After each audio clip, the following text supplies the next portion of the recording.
मैं हूं।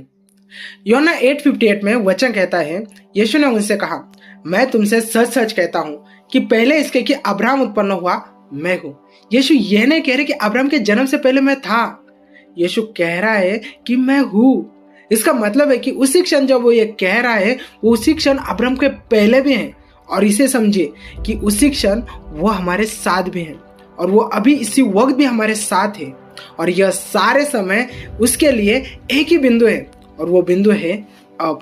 और इन सारे समयों में वह वास्तविक है, सिर्फ देखता नहीं, जानता नहीं, बल्कि वास्तविक है। जब यीशु कहता है मैं हूं, तब वह अपने ईश्वर होने की घोषणा कर रहा है।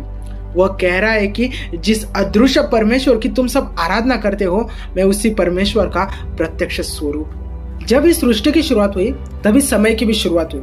समय का मतलब है परिवर्तन। जो समय के अधीन है उनमें बदलाव होता है। हम बदलते हैं, हमारे विचार बदलते हैं, हम बढ़ते हैं, सीखते हैं, बूढ़े होते हैं और मर जाते हैं, क्योंकि हम समय में जीते। परंतु परमेश्वर कभी नहीं बदलता, उसमें कोई भी बदलाव नहीं होता, क्योंकि वो समय के अंदर नहीं जीता। भले वो समय में हमारे साथ चलता है, लेकिन उसमें कोई भी विकास या परिवर्तन नहीं होता। उसके विचारों में जरा भी बदलाव नहीं आता।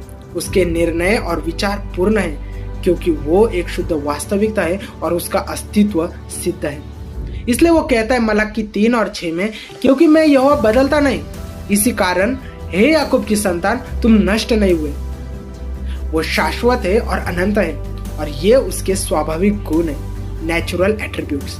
और इसी सत्य के कारण हम अपने परमेश्वर पर भरोसा कर सकते हैं, क्योंकि उसका अस्तित्व स्वयं में है, जो अनादि से अनंत तक है। समय की सारी रेखा उसी से ढकी हुई है और वो कभी नहीं बदलता। इसलिए वो अपने बारे में कहता है, मैं हूं।